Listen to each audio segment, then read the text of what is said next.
mejor cuando no la prenda. Así que bueno, vamos a iniciar así, sin la cámara, para efectos de mejor calidad en el audio al menos, ya que a veces la señal no ha ayudado mucho en esta área. Así que bien, vamos a pasar a lo que es el recuento de lo que vimos en la ocasión anterior, el lunes, acerca del canon bíblico. Nos hemos dado cuenta de que existe una lista de libros que como adventistas apreciamos como la guía máxima de nuestra fe, de nuestra práctica, en nuestra experiencia cristiana adventista. Sin embargo, desde el momento en que nosotros somos adventistas, debemos también reconocer que la Iglesia Adventista no participó en la lista de canon bíblico. Es decir, nosotros ya llegamos en un momento de la historia como denominación cuando está formulada esta lista, es decir, ya está compacta la línea bíblica, el canon bíblico. Y por lo tanto, esto para nosotros implica que debemos hacer ciertos reconocimientos.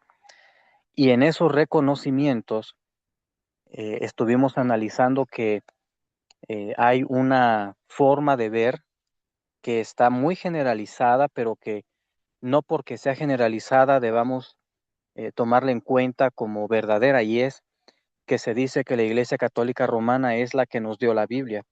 Es muy generalizada, es muy conocida esa óptica, esa afirmación de parte del catolicismo romano de que nos dio la Biblia a los protestantes, la Iglesia Católica Romana. Vimos en la ocasión anterior que hay otro punto de vista, y es que en realidad es Dios, a través de su providencia, de su preservación de los textos inspirados, que tenemos la Biblia, no así a la Iglesia Católica Romana como la autora del canon, que es lo que pretende. Y estuvimos analizando entonces algunos aspectos acerca de la revelación, de la inspiración, de la iluminación y de la infalibilidad. Entonces, dentro de todo este cuadro de conceptos, los adventistas debemos conocer por qué es que respetamos el canon bíblico de 66 libros como la palabra inspirada, recordando una declaración de Elena de White que también comenté la ocasión anterior, de que eh, ella dice que ella creyó en la Biblia tal como lo que es, como la palabra inspirada. Ella dijo, creo en sus declaraciones en una Biblia completa. Así que en este caso tenemos que para Elena de White, la Biblia estaba completa en su tiempo, razón por la cual los adventistas en ningún momento pretendemos que los escritos inspirados de Elena de White formen parte del canon. ¿Por qué? No porque sea un grado menor de inspiración, sino por la acción, por la función que tienen los escritos de Elena de White, que es llevarnos a la Biblia que ya está completa, o sea, al canon. Elena de White nunca se pronunció a favor de que ella debiera ser tomada como una agiógrafa o parte de los agiógrafos. Es una palabrita esa agiógrafo que se usa para los escritores tanto del Antiguo como del Nuevo Testamento, indicando que son escritores inspirados, guiados por el Espíritu Santo. Elena de White nunca pidió formar parte del canon, lo vio como ya concluido en este sentido de autoridad. Y vamos a notar entonces que existe un significado interesante, y vamos a verlo ahora, del término canon. Tiene el siguiente significado: vara para medir. Esa es su primera acepción del griego canon, una lista que sirve como una regla o vara de medir. En el lenguaje cristiano, el término canon denota la lista de libros inspirados, aceptados como inspirados, que componen las escrituras del Antiguo Testamento y del Nuevo Testamento. Esto está en Teología Fundamentos Bíblicos de Nuestra Fe, tomo 1, página 28 del año 2005, de Gema Editores, aquí en México, esa publicación. Luego, tenemos también otra referencia. Primero vimos que canon es vara para medir, ¿sí? Ahora, vamos a ver lo siguiente.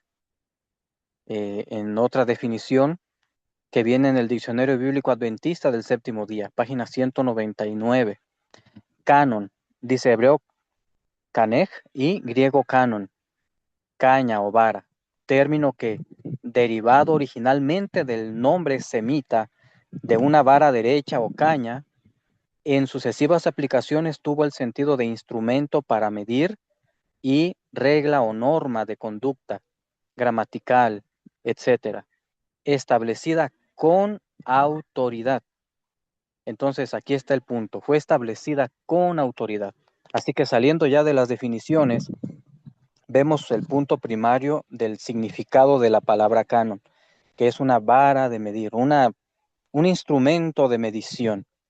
Pero en el caso de la lista de los libros, no es una vara, no es una lista para medir, sino más bien se refiere a un grupo, ya como una forma alterna de significado de la palabra canon. Un subsignificado es el grupo de libros que conforman la regla de fe y práctica en el cristianismo. Es decir, toda idea, toda doctrina debe ponerse ante el escrito está, para ser medida, para ser revisada, para inspeccionarse. Y lo que no esté de acuerdo al criterio bíblico no debe aceptarse.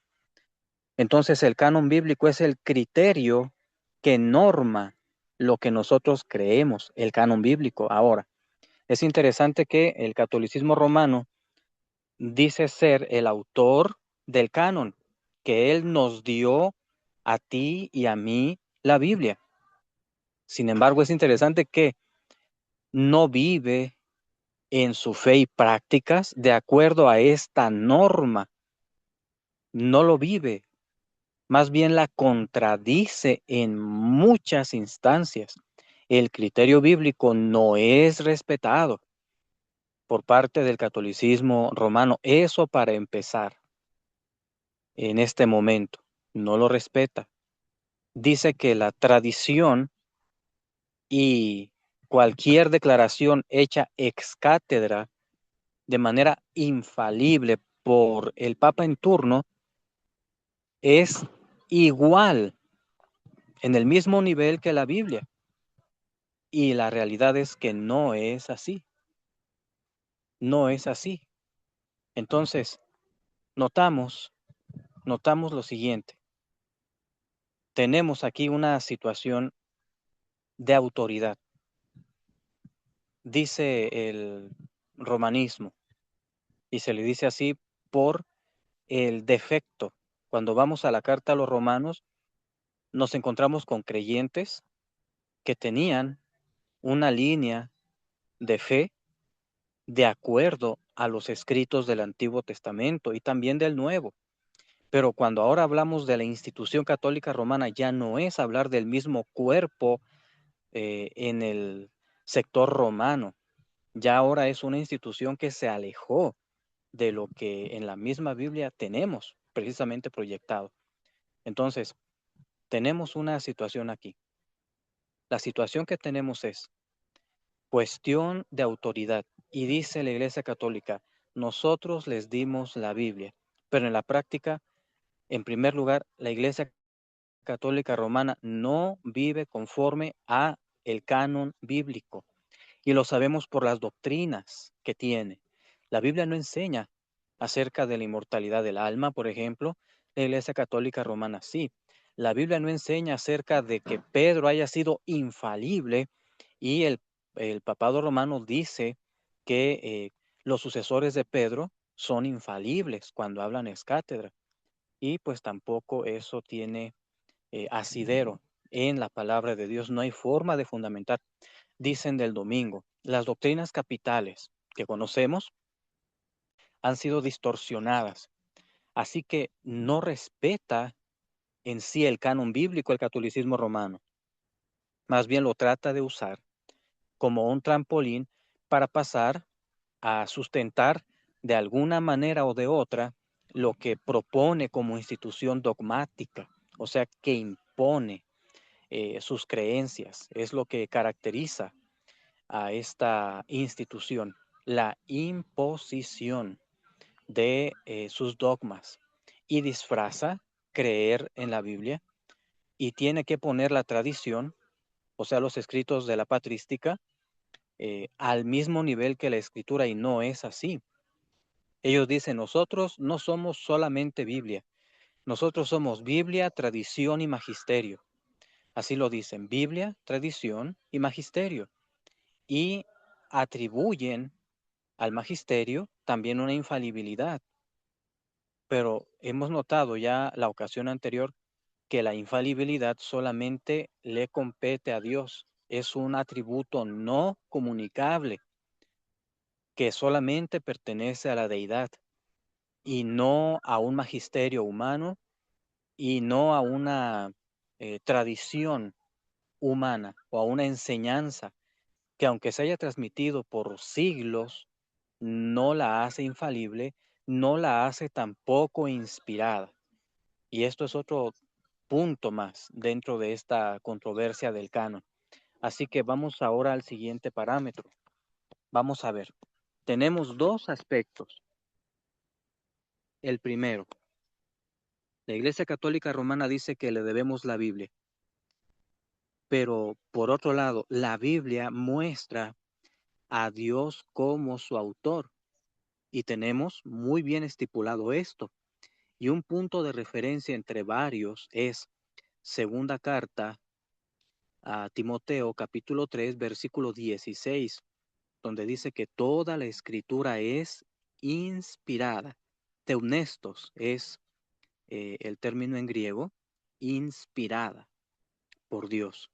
En la siguiente oportunidad hemos de abordar mucho más este término para ver si es un concepto o si es una doctrina o cómo debemos entenderlo. Pero lo que vamos a identificar ahorita es acerca de que en ese pasaje tenemos una validación del grado superlativo de inspiración de las escrituras. ¿Esto qué quiere decir? Que sí, efectivamente, tanto Pablo como los demás escritores bíblicos han reconocido antes del fin del siglo I después de Cristo, reconocieron lo que es un canon bíblico. Se ha dicho que los protestantes no podemos defender el principio de sola escritura solamente por la Biblia. Y eso es confundir términos, porque una cosa es hablar del canon bíblico y otra cosa es hablar de el principio de la sola escritura. Si algunos lo ven nada más como un principio, algunos lo ven como una doctrina. Sin embargo, tanto es doctrina como principio, ¿sí? Y el principio, viéndolo como principio de sola escritura, entendemos por parte de lo que es este concepto de sola escritura o las escrituras solas, entendemos que no hay que ver a la tradición que proclama el catolicismo romano, selectivamente, por supuesto. Ya hemos demostrado en algunas otras oportunidades cómo el catolicismo romano pretende tener la tradición como parte de su creencia dogmática, pero en realidad matiza, o sea, disfraza, cuando dice la tradición, porque no respeta todo lo que la tradición dice. En la tradición hay aspectos selectivos, o sea, que han seleccionado, porque no todo le apoya, no todo apoya a los dogmas católicos romanos. Cuando uno va a la tradición, a la enseñanza de los llamados padres de la iglesia, uno se da cuenta que la Iglesia Católica Romana en realidad en sus formulaciones ha seleccionado partes de la tradición. Entonces, cuando ella dice Biblia, tradición y magisterio, entiéndase que se está refiriendo solamente a lo que selectivamente le viene bien a su conjunto de ideas doctrinales. Y pues decir que el magisterio es al igual que la Biblia, pues realmente carece de sentido porque notamos que en ese caso representativo de la iglesia, en ese caso, del sector católico romano, vimos en la ocasión anterior que la iglesia no es infalible, aunque puede decirse que es fiable, también fiable. Y eso no quiere decir.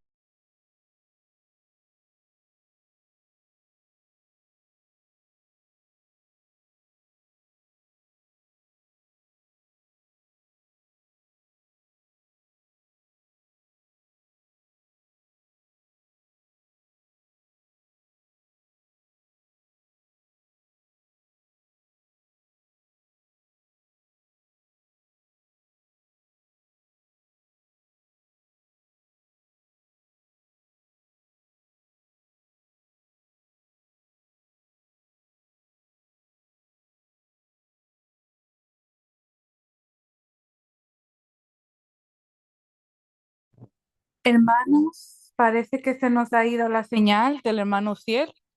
Vamos a ver si lo podemos volver a tener pronto.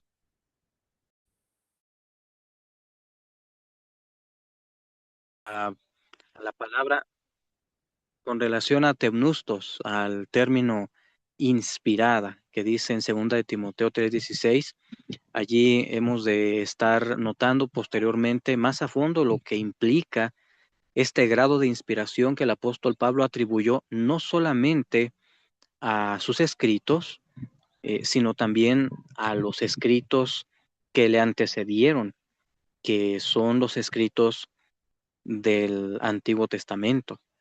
Entonces, tenemos que hacer una valoración específica de este término dentro de este tema, pero mientras tanto, debemos asegurar que el catolicismo romano, que se pretende ser el dueño de las escrituras, no lo es, no es el dueño del canon, absolutamente no, porque ya se venía reconociendo la autoridad escritural desde el tiempo de Moisés hacia adelante. Y vamos a leer enseguida lo que es Efesios capítulo 2. Y voy a pedir para eso que por favor alguien lo busque, Efesios 2, mientras yo atiendo acá rapidito. Sí.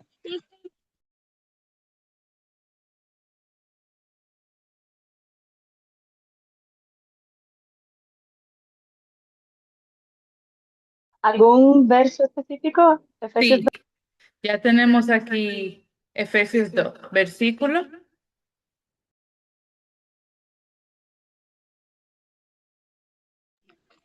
Muy bien, ¿ya tienen por ahí entonces el texto? Sí, Efesios 2, ¿cuál es el versículo? 20. Y dice de la siguiente manera: edificados sobre el fundamento de los apóstoles y profetas, siendo la principal piedra del ángulo Jesucristo mismo. Claro, gracias. Entonces tenemos a los profetas y a los apóstoles. Es decir, cuando hablamos acerca de los profetas, podemos detectar fácilmente que su contenido es reconocido por parte del apóstol Pablo y también de los apóstoles, tanto en su enseñanza oral y escrita. Y aquí son dos aspectos. El primero, la enseñanza oral es lo que comúnmente se conoce como tradición, que se pasa de una generación a otra, de una época a otra. Esa es la tradición. Pero lo oral no es diferente a lo escrito. Y cuando uno entra en diálogo, en conversación o en estudio con el catolicismo romano dentro de este tema, uno tiene que hacer ver esto insistentemente. Es muy diferente lo que el catolicismo romano ha seleccionado de la tradición y de lo que la tradición bíblica enseña en realidad. Podemos nosotros ver una hilación continua, aunque haya revelaciones progresivas en la Biblia, no contradicen los escritos de los profetas a los escritos del Nuevo Testamento y viceversa, sino que se fusionan perfectamente.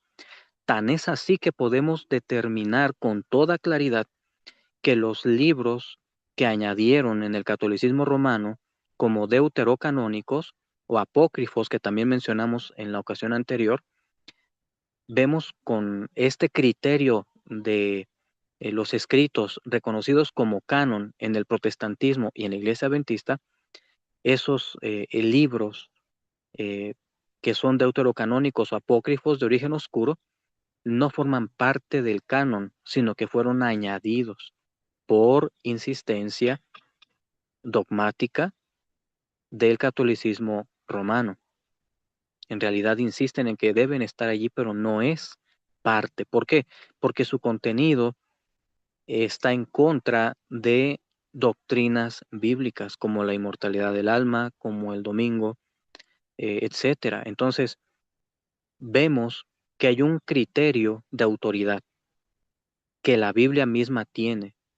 En Efesios 2:20 se hace mención de profetas y apóstoles y cómo se unifican las enseñanzas de los profetas y de los apóstoles, se unifican en la verdad de que es Cristo la piedra del ángulo de la iglesia, es el que soporta.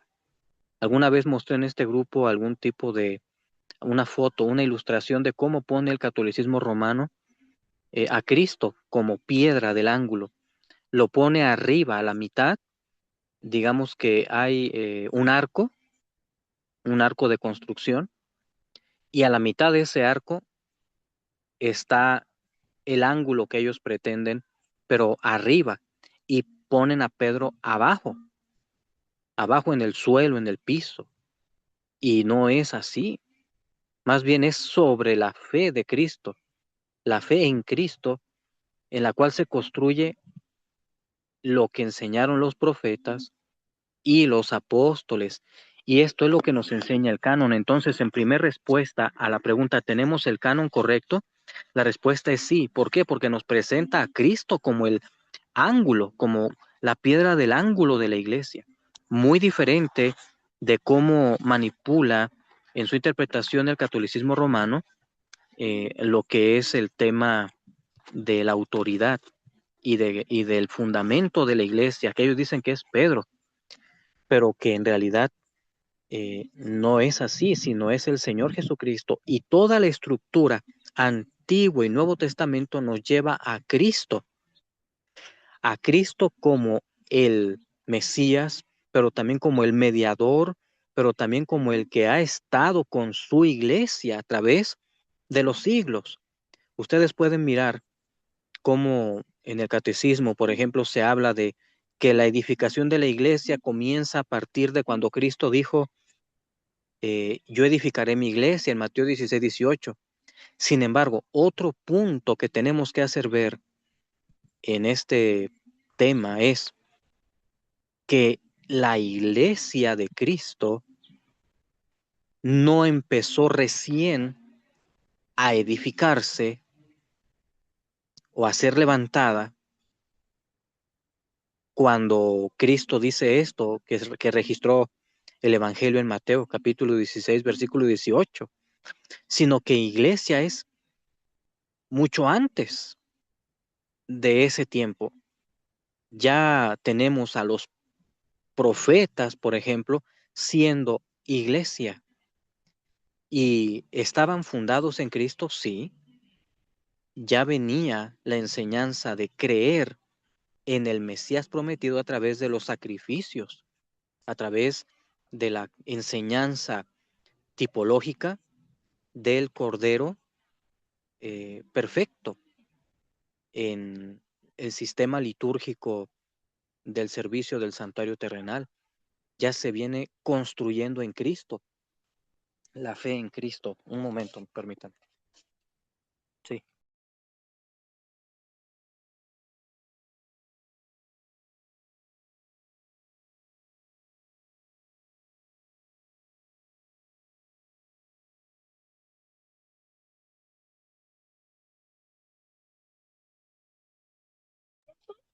Sí, de momento eso sería. Yo ahorita voy y reviso.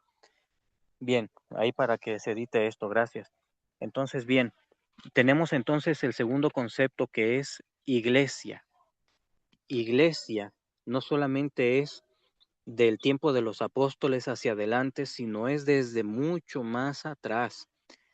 Todo aquel en este mundo que ha tenido fe en Cristo y ha fundamentado su fe en Cristo es iglesia.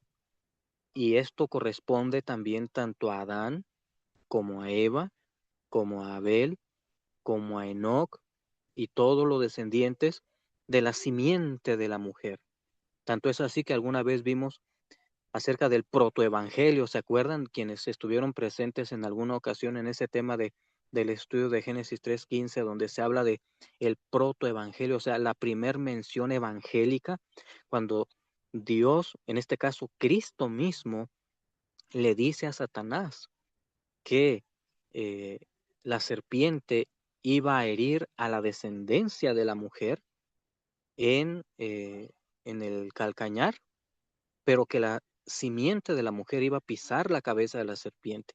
Génesis 3:15 es, por lo tanto, una mención del Evangelio, conocida en términos académicos como el protoevangelio, o sea, la primera mención evangélica. Así que vemos que tanto iglesia como evangelio va mucho más allá del tiempo de los apóstoles, y esto fundamenta mucho más el canon bíblico. Se comentaba en la ocasión anterior por hermanas que participaron en comentarios acerca de que el canon bíblico genuino estima la lista de libros que nos llegaron a través de los judíos, y esto es cierto.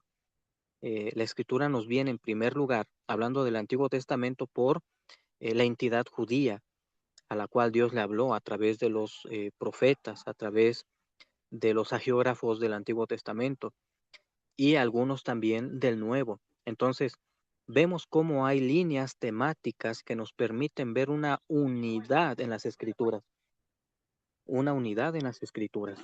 Y es en este ámbito de estudio donde la suposición, aunque lo afirmen en el catolicismo romano, vemos que no hay un criterio de las escrituras que valide a la iglesia como dueña del canon.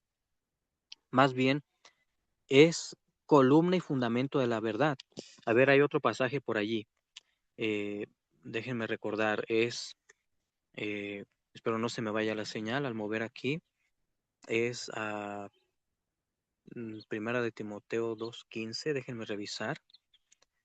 Voy a decirles ahorita el pasaje para buscarlo y encontrarlo juntos. Fundamento. Columna y fundamento de la verdad. Es un pasaje interesante que debemos estudiar a continuación. Y esto está en el Nuevo Testamento. Ahorita localizo cuál es el pasaje. Entonces, ya vimos Efesios 2:20. Y déjenme ver dónde está el otro. ¿Alguien por allí de los que están ahí, hermanos, hermanas, puede buscarlo también? Yo estoy ahorita en la búsqueda de ese pasaje que dice que la iglesia es 1 de Timoteo 3:15, algo así. No recuerdo muy bien ahorita el pasaje, pero ahorita lo vamos a encontrar. Ok, aquí estoy viendo otro. No, no es este.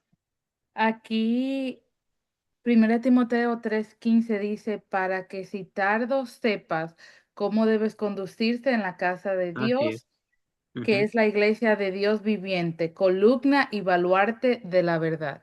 Así es ese, entonces sí, ok, gracias, sí lo tenía, pero no, me faltaba precisarlo. Gracias, hermana. Nuevamente léelo, por favor.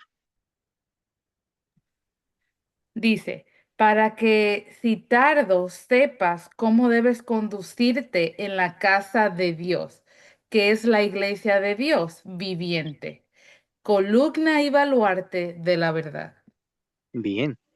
Gracias, hermana, muchas gracias. Ya desde el Antiguo Testamento vemos a los profetas siendo columna y siendo baluarte de la verdad. ¿Y cómo es que funciona esto? ¿Cómo es que funciona este pasaje? Una columna es un pilar, ¿sí? Y este pilar no es en sí mismo la verdad, ¿cierto? En su cabeza pongan así un pilar, una columna de construcción. Dice que es una columna, pero también dice que es un baluarte. Digamos, cuando ponemos una Biblia abierta en algún mueble especial para libros abiertos, no me acuerdo cómo se llame eso. Yo tengo uno de esos en casa, no me acuerdo cómo se llama, donde se coloca la Biblia abierta y uno puede estar hojeando, pero tiene Un esa forma atril, pues para... ¿Mande? un atril. ¿Atril? Sí, en español Ah, sí, al menos en de España. acuerdo. Exacto, ándale, el atril, exacto, gracias hermano. Entonces, ese es el baluarte, ¿sí? Ahora, columna y baluarte de la verdad. La iglesia no es la verdad. La verdad es la escritura, pero la iglesia resguarda la verdad. Es decir, resguarda el canon bíblico como correcto, porque es bíblico, porque es inspirado, porque así fue reconocido por parte del propio testimonio interno bíblico a través de la sucesión de cada uno de los escritores del Antiguo y también del Nuevo Testamento. Tenemos a Jesús reconociendo el libro de Daniel y otros pasajes. Tenemos a Pablo reconociendo el Evangelio de Lucas y tenemos una lista que podríamos leer un poquito acerca de esto. Inclusive leímos la semana pasada en Mateo 5:17. ¿Cuál era ese pasaje? No era Mateo 5:17, sino otro pasaje. Si está por ahí la hermana Mayo, quien se acuerde. Ese texto que dice que la ley y los profetas profetizaron hasta Juan. Ese versículo que leímos en la ocasión anterior precisamente forma parte del propio criterio del canon, por el cual sabemos que sí, efectivamente, los escritos preservados desde los judíos es parte del verdadero canon, del canon bíblico correcto, porque se sustenta a sí mismo por el criterio bíblico que tenemos en la palabra de Dios, pero hay otros pasajes más que podemos notar dentro de una colección que ya venía desde antes. Por ejemplo, podemos ver los siguientes pasajes y voy a invitar a que los lean por allí, por favor, quienes puedan. Éxodo 17:14. Éxodo 17:14. Ese es el primero. También el capítulo 24, el versículo 4 también. 24:4. ¿Sí? Pasó. 14. 17, 14, ¿verdad? Sí, dice el 14 de Éxodo 17 Hay dice. que saberlos identificar. O sea, nada más como aprenderlo. Ok. Entonces dice, Éxodo 17, 14, dice, entonces el Señor dijo a Moisés, escribe esto en un libro para memoria y di a Josué, que raeré del todo la memoria de Amalek de debajo del cielo. Ese es el 14. ¿Cuál es el otro? Sí, 24:4. 24, 4 dice, y Moisés escribió todas las palabras del Señor. Se levantó de mañana y edificó un altar al pie del monte y 12 columnas según las 12 tribus de Israel. Gracias. 31:18. 31, 18 dice,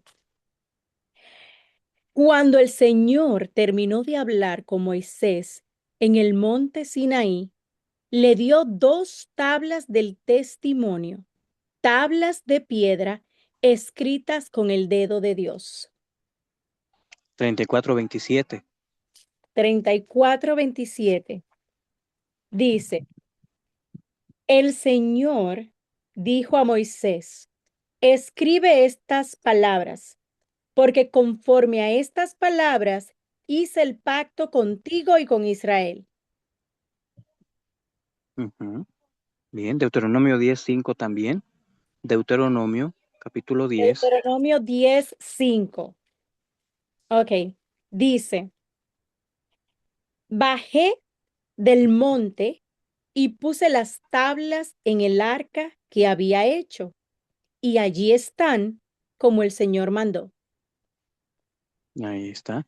Se respeta lo escrito, ¿verdad? 31, versículos 9, 25 y 26. De Deuteronomio Sí, dice, perdón, ¿me repite los versos? 9, Ok, 25 y 26.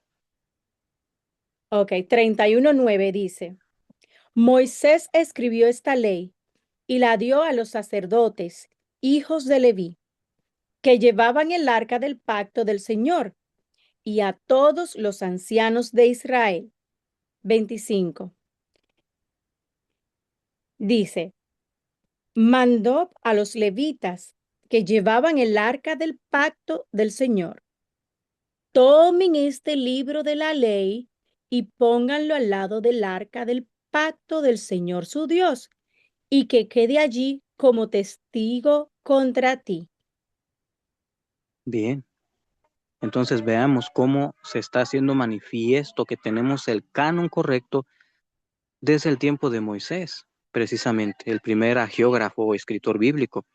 Ahora, después de Moisés, los escritores inspirados que continuaron, por ejemplo, Josué, Samuel, Isaías, etcétera, por mencionar algunos nada más, también hicieron eco de esta preservación del canon, hablando ahorita de lo que fue el canon del Antiguo Testamento. Y una pregunta, ¿ustedes creen que un canon como tal, ya sabemos nosotros que fue concluido el canon a finales del siglo I por lo que escribió el apóstol Juan, que escribió de una forma contemporánea o por el mismo tiempo, tanto sus cartas, 3 cartas, como su evangelio y el Apocalipsis? Algunos discrepan, ¿qué fue primero, el Apocalipsis o Juan? Bueno, eso ya es otro asunto, pero a finales del siglo I después de Cristo se cierra el canon. La pregunta que tengo para ustedes es, ¿el canon solamente podía servir como tal, o sea, como canon, es decir, como la guía autoritativa máxima y final en asuntos de fe y doctrina para el creyente? ¿Solamente podría funcionar el canon como tal hasta que fuera cerrado, completado. ¿Se entiende la pregunta? ¿O podía funcionar aunque no estuviera concluido o cerrado? No ¿en qué sentido la pregunta en particular yo? No la comprendí completo. Bien, vamos a ver si alguien la entendió. ¿Alguien entendió la pregunta? Pero me la repite porque la quiero comprender. Sí, la voy a repetir enseguida. Permítame un poquito aquí. Sí, a ver qué pasó. Y se me acaban las hojas de esa materia, profe. Ok.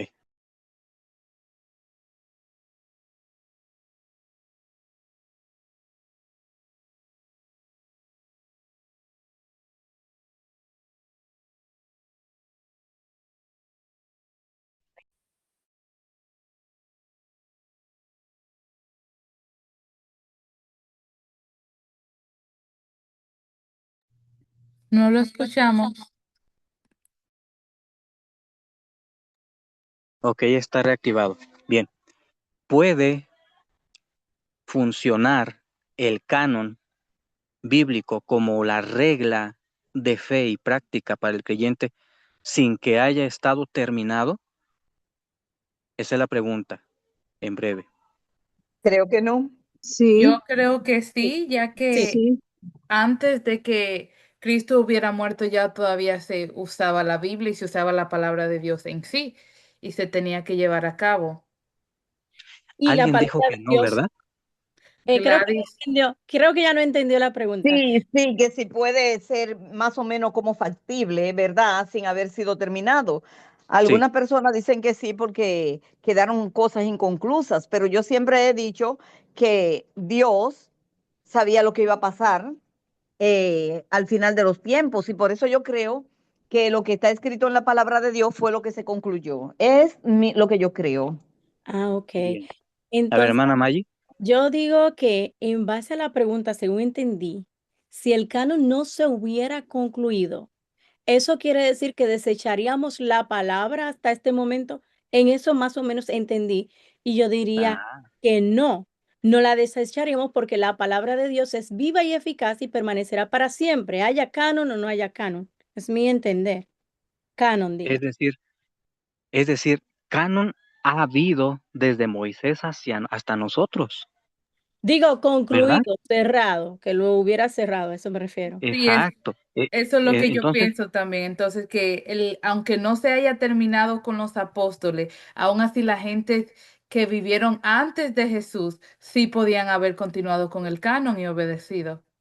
exacto. Y esa respuesta, hermanas, va a servirnos para cuando en algún momento se dé dentro de este tema la insistencia del catolicismo romano que solamente puede funcionar como canon hasta que ellos nos lo dieron.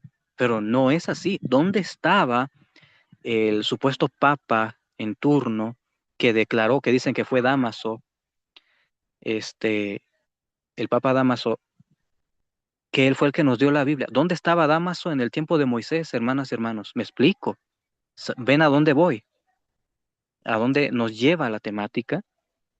No existía tal papa.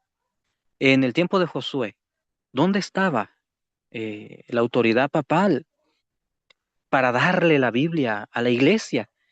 Porque hemos visto que la iglesia es desde mucho antes de las palabras de Cristo en Mateo 16, 18. ¿Sí? Entonces, vemos que el canon en realidad ha funcionado desde antes del siglo I, cuando fue la última escritura inspirada hecha por parte del apóstol Juan. Y es cierto, no que estuviera integrado un cuerpo de libros como lo tenemos ahora, o un paquete de rollos en sí, ¿verdad? No necesariamente es lo que estamos diciendo, pero sí creemos que ya desde mucho antes del siglo I, como vemos aquí con Moisés y luego pasa a decirse en otros pasajes que enseguida vamos a leer, cómo ya está siendo reconocido un escrito como lo que ahora conocemos como canon. No ocupa que estuviera completo el canon para que la escritura o las escrituras funcionaran como regla de fe y conducta para la iglesia, en este caso del Antiguo Testamento. Espero se entienda el punto que estoy mencionando. Vamos a leer, después de lo que ya leyó nuestra hermana, Josué 24:26. Josué 24, versículo 26. ¿Lo tienes por ahí, hermana? Josué 24:26 dice, Sí. y escribió esas palabras en el libro de la ley de Dios. Tomó una gran piedra y la levantó allí debajo de una encina que estaba junto al santuario del Señor. Ujú. Vean, ahí está otro texto que va guiándonos en la conformación del canon. Pero antes ya era palabra autoritativa lo que era parte del libro de la ley, ¿se entiende? Eso ya es canon. Ahora, vemos en primer libro de Samuel, capítulo 10, versículo 25 también, por favor. Dice, y Samuel proclamó al pueblo el derecho del reino y lo escribió en un libro que guardó ante el Señor. Amén. Isaías 38. Isaías, capítulo 30, versículo 8. Dice el 8, ahora ve y escribe ante ellos en una tabla, asiéntalo en un libro, para que dure hasta el último día por testimonio para siempre. Qué tremendo. ¿Tenemos el canon correcto? Sí. Y miren desde cuándo y cómo se viene hilando, confeccionando. Es el testimonio interno de la Biblia, ni más ni menos. Jeremías, capítulo 30, versículo 2. Dice, así dice el Señor, Dios de Israel, escribe en un libro todas las palabras que te hablé. Sí, amén. Bueno, vamos ahora al primer libro de los Reyes, capítulo 2, versículo 3.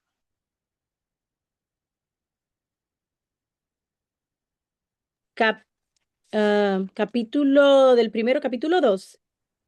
Sí, versículo 3. Dice,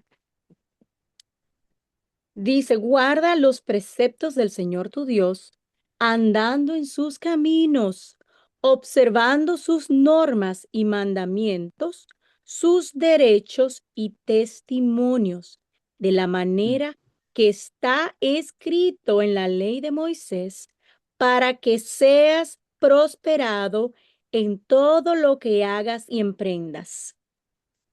Así. Entonces, esta es la hilación. Tengo otros pasajes para estudiar, si gustan lo leemos rapidito. Esdras 3, versículo 2. Pero ese es el principio. O sea, estamos notando que sí, el canon bíblico viene desde los judíos, o sea, desde el Antiguo Testamento, de esta manera hilativa. Sí. Esdras 3, versículo 2. Esdras, aquí voy, que ya se me corrió. 3:2 dice. Ups. Dice entonces Josué, hijo de Josadac, sus hermanos los sacerdotes, y Zorobabel, hijo de Salatiel, con sus hermanos, edificaron el altar del Dios de Israel para ofrecer sobre él holocaustos, como está escrito en la ley de Moisés, varón de Dios. Amén. Y sucesivamente. Jeremías 26, 18. Ezequiel 14, versículos 14 y 20. Daniel 9, 2, etcétera. Vamos ahora del Nuevo Testamento. Cristo hizo clara la autoridad del Antiguo Testamento. Vamos a anotar Mateo 21, 42. 21, 42. Dice, entonces Jesús les dijo, ¿nunca leyeron en las Escrituras la piedra que desecharon los edificadores vino a ser la piedra de esquina? El Señor hizo esto y es maravilloso ante nuestros ojos. Bien. Cristo apeló a la Escritura como la regla canónica dentro de su presentación. 22-29, Mateo 22-29.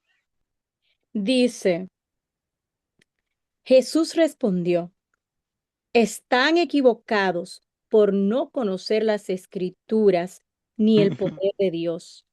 Vean nada más. Esto es profundísimo, ¿sí? También 26-54. 26:54 dice, pero entonces, ¿cómo se cumplirían las Escrituras de que así tiene que suceder? Ujú. Ahí está el efecto. Y uno clásico, Lucas 24, versículos 44 y 45. 24, 44 y 45 dice, después les dijo, estas son las palabras que les hablé cuando estaba aún con ustedes, que era necesario que se cumpliese todo lo que está escrito de mí en la ley de Moisés, en los profetas y en los Salmos. 45. Entonces les Ujú. abrió el sentido para que entendiesen las escrituras. Amén. Entonces véase cómo a través de un libro del Nuevo Testamento, en este caso Lucas, también se leyó de Mateo, cómo se hace referencia a las escrituras del Antiguo Testamento como las escrituras validando las escrituras. Y como adventistas esto tenemos que entenderlo porque es parte de la enseñanza bíblica. Y entonces el canon iba siendo respetado a través de los siglos por parte de la iglesia. Y la iglesia son los descendientes de Abraham por la fe, ¿sí? Pero también la simiente de la mujer, ya desde el protoevangelio, desde Génesis 3:15. Es tan abarcante la línea de la iglesia como lo es la verdad bíblica del canon bíblico. Primero fue oral, porque había una capacidad de memoria receptiva en la infancia de la humanidad, y después ya con Moisés se comienza a escribir. Sí, hay tradición o enseñanza oral, pero que es exactamente la misma que lo que está escrito. De ahí que cuando vamos a los dogmas del catolicismo romano y de otros cuerpos doctrinales en la cristiandad, podemos identificar lo que es conforme a la escritura y lo que no es. Y esta práctica no es para que digamos que los adventistas somos bibliólatras.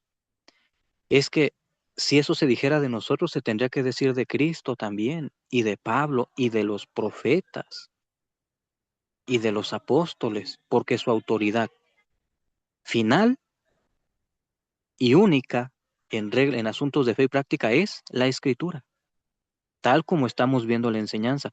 Vamos a pasar un poco más en el libro de los Hechos, capítulo 17, versículo 2. Hechos 17:2.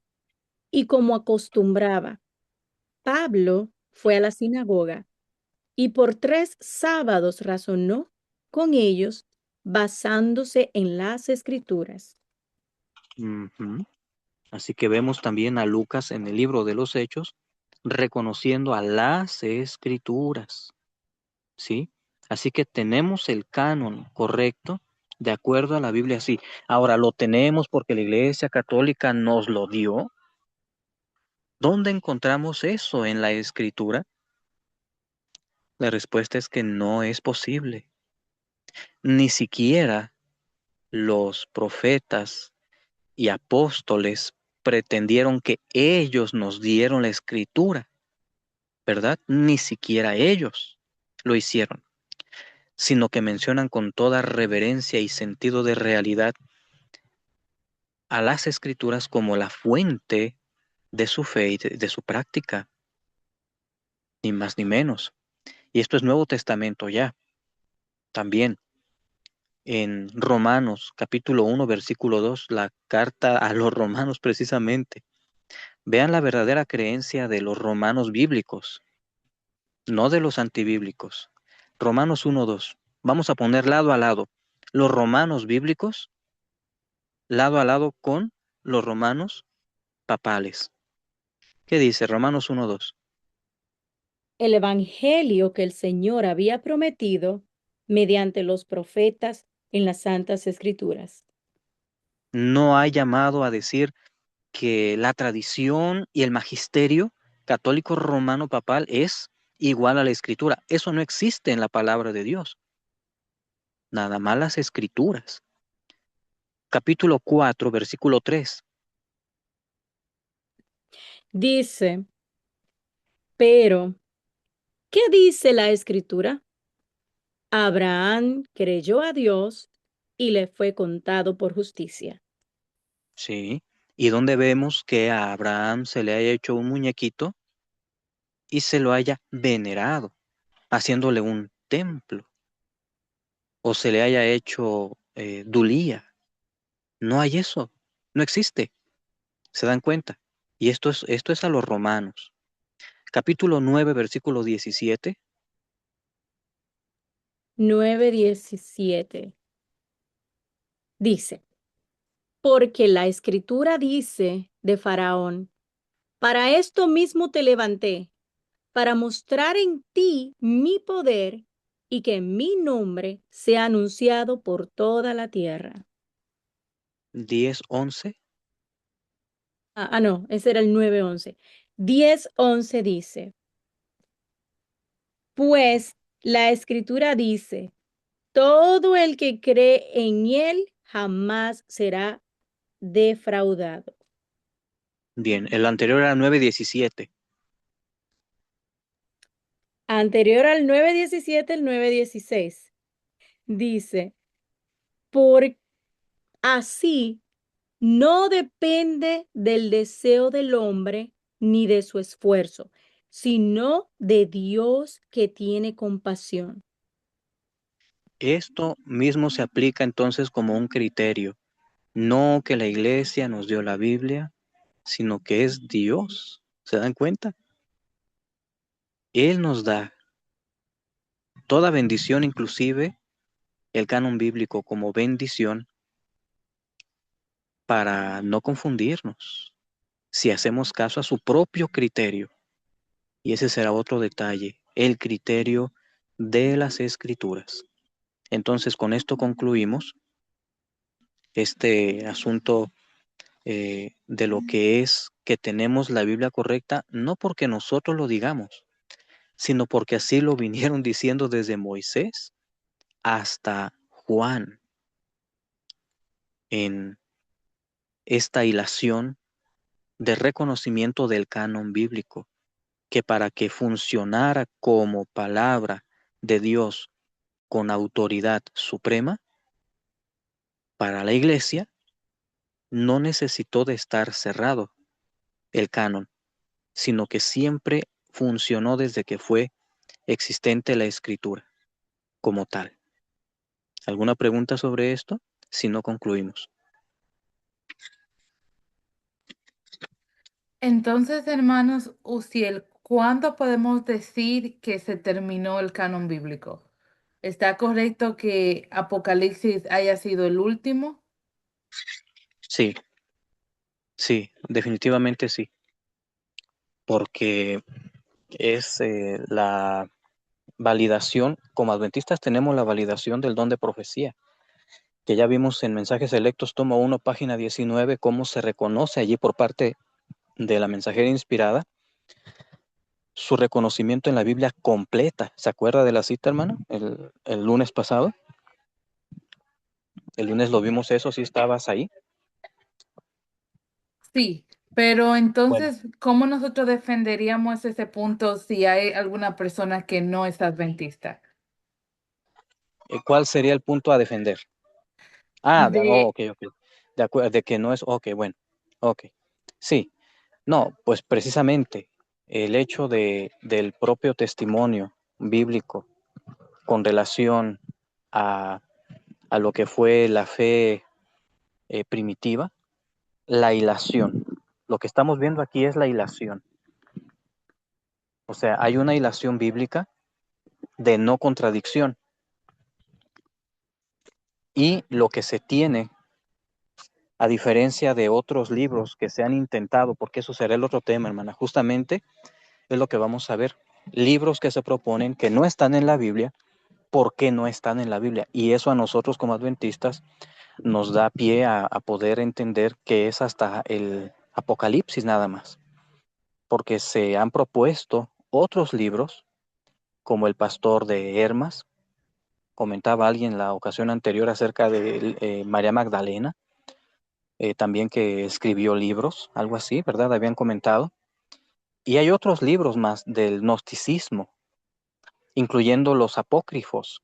Entonces, ¿qué es lo que hace el adventista del séptimo día? Pues revisar los que ya lo hemos hecho y hemos comparado estos libros no canónicos a la luz de la Biblia, pues entendemos que Sabiduría, Macabeos y otros de los 7 que pusieron en el canon eh, los de la Iglesia Católica Romana en su Biblia, para que sean 73 libros en el Antiguo Testamento, en lugar de 66, pues hemos revisado y pues no concuerda, además de que tienen dataciones históricas que no son concisas, que ya cuando lo estudiemos, lo vamos a estudiar, pero de momento es responder así. Un adventista le dicen a uno, ¿cómo estamos seguros? Bueno, por la comparativa que se ha hecho de los demás libros que se han propuesto como inspirados, pero que no están en el canon. Se dice que el Pastor de Hermas, por ejemplo, es inspirado, sin embargo, no su enseñanza. Y para eso tenemos que ver también el libro de Enoch y hacer la comparativa y ver que nada más se seleccionó algo temático por parte de Juan del libro de Enoch, pero no en sí el libro como tal. Así como cuando Cristo habló acerca de la parábola del rico y Lázaro, no que creyera en la inmortalidad del alma, pero sí empleó algunas herramientas para llevar a una verdad. Así que como adventistas, ciertamente entiendo el punto. No podemos decir necesariamente, aunque sí podemos, ya más a fondo, porque el don de profecía forma parte de la manifestación de los dones espirituales del Espíritu Santo, como ya estudiamos, hasta el fin del tiempo. Yo creo que me mantendría en eso, hermana. Alguna vez, y con esto cierro, en Chiapas, cuando yo estudiaba naturismo, en 99 y 2000, pues yo presentaba mis temas allí en el Instituto de Salud, que había pacientes no adventistas. Íbamos a la iglesia, tiene su iglesia y aparte el sanatorio, pero había pacientes que querían ir a la iglesia, bueno, iban, pero me escuchaban hablar de Elena de White y yo citaba copiosamente de Elena de White, Biblia y Elena de White. Y me llamó después el director porque él dice que le preguntó uno de los pacientes, bueno, ¿y eso de Elena de White, dónde lo busco en la Biblia? Y pues él me decía, el director, me decía, por favor no hables de Elena de White allí, porque los pacientes se confunden. Entonces yo aproveché para decirles que en realidad es el momento oportuno de poderles explicar lo que es la manifestación del don profético y están aquí siguiendo principios de la Reforma Pro Salud que nos vienen de Elena de White, etcétera. Es lo que yo pues comencé a hacer. Muy bien, enseguida voy. Entonces, tengo registro histórico de mi vida donde me doy cuenta que como adventistas no debemos negar la autenticidad y nuestra creencia en el don profético, hermana. La pregunta es, uno como adventista, con no adventistas, ¿cómo le vamos a hacer? Bueno, en su momento presentar acerca de el don de profecía, porque hemos visto, no es menor que la inspiración dada a los profetas, no lo es. Y por lo tanto no es algo que se deba negar. ¿Tú crees en Elena de White como inspirada? La respuesta es sí. Entonces, ¿crees que debe estar en el canon bíblico? La respuesta es no, por la propia enseñanza de Elena de White. Esa sería otra respuesta que yo daría acerca de lo que me puntualizas, hermana, y que entiendo lo que me estás diciendo. ¿Cómo le hacemos los adventistas para saber que hasta Juan se cerró el canon efectivamente? Sí, porque no hay otro libro. No se han encontrado libros de otros profetas que se citan en la Escritura, que también vamos a revisar esos pasajes. Hay redacciones de profetas que no están en el canon del Antiguo Testamento, sin embargo se mencionan. Pero si se encontraran, entenderíamos que efectivamente, dado los criterios de autenticidad que se llevan a hacer, podrían muy bien estar en el canon. Sin embargo, no se va a abrir el canon.